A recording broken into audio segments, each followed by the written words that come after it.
আমি আমার বক্তৃতা শেষ করার পূর্বে কোন চক্রান্ত পারে হয়তো কোন জাত বুকের চলে, কিন্তু আমাদেরকে পারব না। তাঁতিদের ভোটে নির্বাচন আমরা আমাদের সমর্থন থাকত।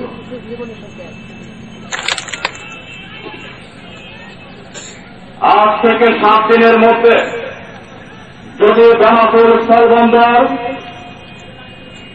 সম্পূর্ণরূপে শুল্ক মুক্ত, এই বেনাপোল স্থলবন্দর বন্ধ করে দিয়ে আমার তাঁত শিল্পকে ধ্বংস করার চক্রান্ত অব্যাহত থাকে, তাহলে আগামী 7 দিন পরে সারা বাংলাদেশের সকল হ্যান্ডলুম এবং পাওয়ারলুম বন্ধ ঘোষণা করা হল।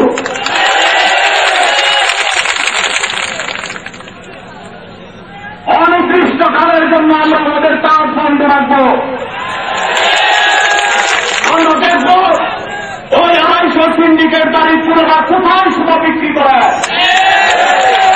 এখানে লক্ষ বিক্রি 2-1 সুতা এনে আন্দোলন শুনে তোলা গাছ হয়ে যাচ্ছেন। ওই 2-1 সুতা ব্যবসায়ী সিন্ডিকেট বাড়ি আমার নরসিংদীতে আছে, বিভিন্ন জেলায় জেলায় আছে।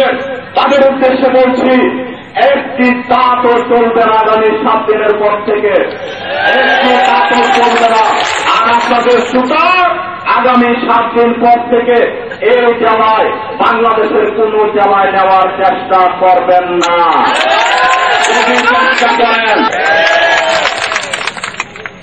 আমাদের তাঁত আমরাই বন্ধ করব। আমরা ধীরে ধীরে করব না।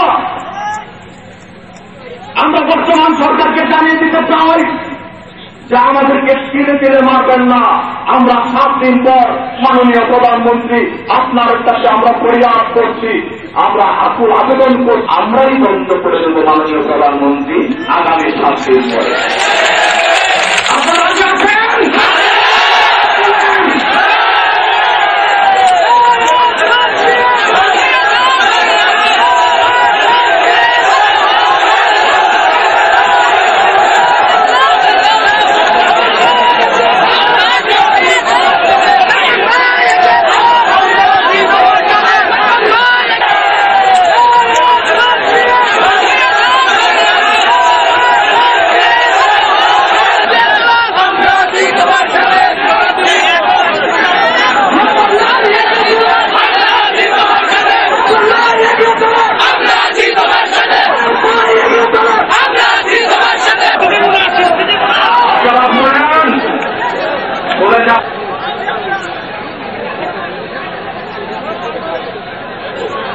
আপনারা সিরাজগঞ্জবাসী, আপনাদের কাছে আমি ঋণী, আপনাদের আবেগের কাছে আমি ঋণী, আপনাদের ভালোবাসার কাছে আমরা ঋণী, আপনাদের সাহসের তাই করে নিয়ে গেলাম।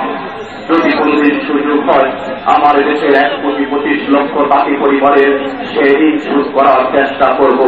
আমি আমার দেখা হবে এই মাঠে কিংবা রাজপথে। আপনাদের সবাইকে ধন্যবাদ।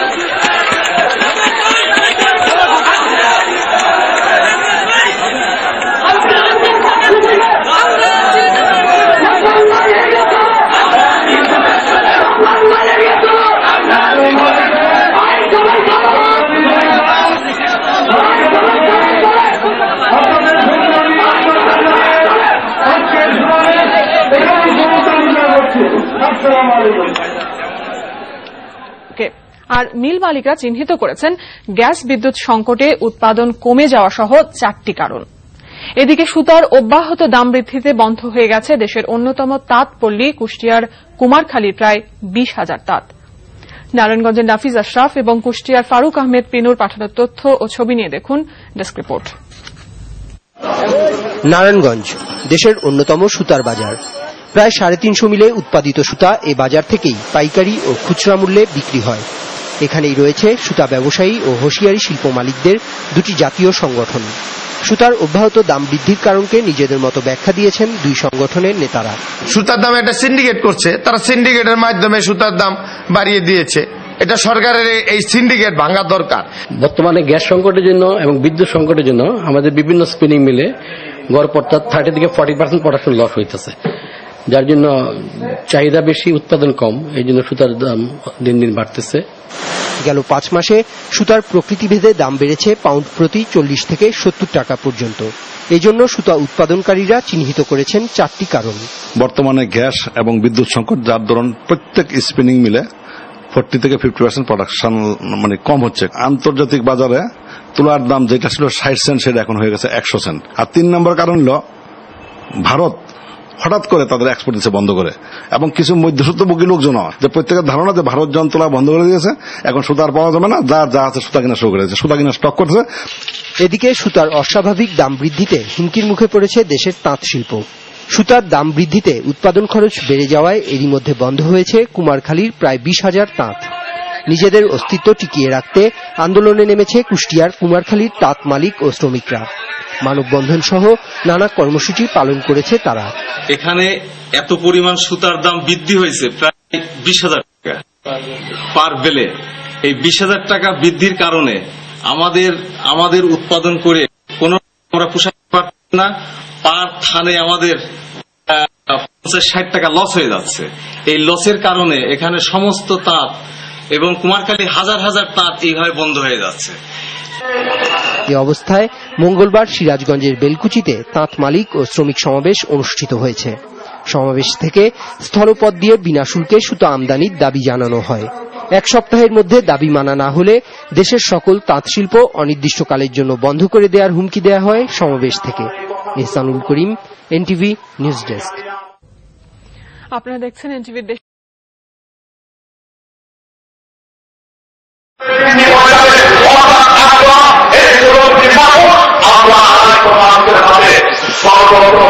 সর্বদিকে আমরা হাতে হাতে জিম্মি হয়ে যাব। এক পথের বাংলাদেশ সরকার হাতে হাতে জিম্মি হয়ে যাবে। সমাজ সরকারের কিছুই করার থাকবে না। কারণ ইতিমধ্যে তাদের মধ্যে আমাদের কাজ, আমাদের হ্যান্ডলুম ধ্বংস হয়ে যাবে। আমরা সেই শিল্প তৈরি করতে পারব।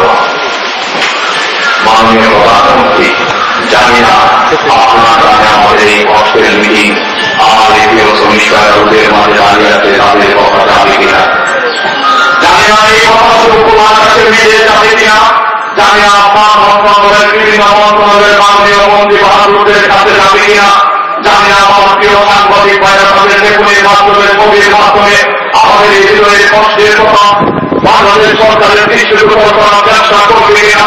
তারপরেও বলে যায় মাননীয় প্রধানমন্ত্রী, যদি একাত্তরের মুক্তিযুদ্ধের প্রেরিতা করার কারণে রাজাদের বিশালের সম্মুখীন হতে হয়, যদি তাদের সমালোচনা করা হয়, ক্রিয়া প্রকাশ করা হয়, যদি তাদেরকে স্বাধীনতার বিরোধী শক্তি হিসাবে চিহ্নিত করা হয়, তাহলে আজকে আমার সিন্ডিকেট করে 16টি মানুষের রক্ত শোষণ করছে, আমার 1 কোটি 25 লক্ষ জাতির রক্ত শোষণ করছে। এদেশের তাঁত শিল্পকে অতিরিক্ত ধ্বংস করার ষড়যন্ত্রে বেঁচে উঠেছে। আমি আপনার সাথে মাননীয় প্রধানমন্ত্রী আকুল নিবেদন রাখছি, মানুষের মাটিতে দাঁড়িয়ে এই সিন্ডিকেট যুক্ত ওই লোকেরা সেই মিল মালিকদের নামের তালিকা আপনি রাষ্ট্রীয়ভাবে প্রকাশ করুন। আমি চ্যালেঞ্জ করতে বলতে পারি, একটা করে যারা স্বাধীনতা বিরোধিতা করেছিল, আমার স্বাধীনতা 39 বছর পর যারা আমার রাষ্ট্রকে ধ্বংস করার ষড়যন্ত্রে লিপ্ত, যারা তাঁত শিল্পকে ধ্বংস করার ষড়যন্ত্রে লিপ্ত, তাদের অপরাধ ওই 71 রাজাদের অপরাধের চেয়ে কোনো অংশে কম নয়। আমি চ্যালেঞ্জ করে দিয়ে বলতে পারি, আমি প্রমাণ করতে পারবো আজকে যারা সিন্ডিকেট করে তারা রাষ্ট্রদ্রোহী, নিঃসন্দেহে তারা রাষ্ট্রদ্রোহী, নিঃসন্দেহে তারা আমাদের স্বাধীন বাংলাদেশের শত্রু। তাদের সকল সম্পত্তি এমনকি লোকেরাদের সন্তানদের পর্যন্ত মালিক আমার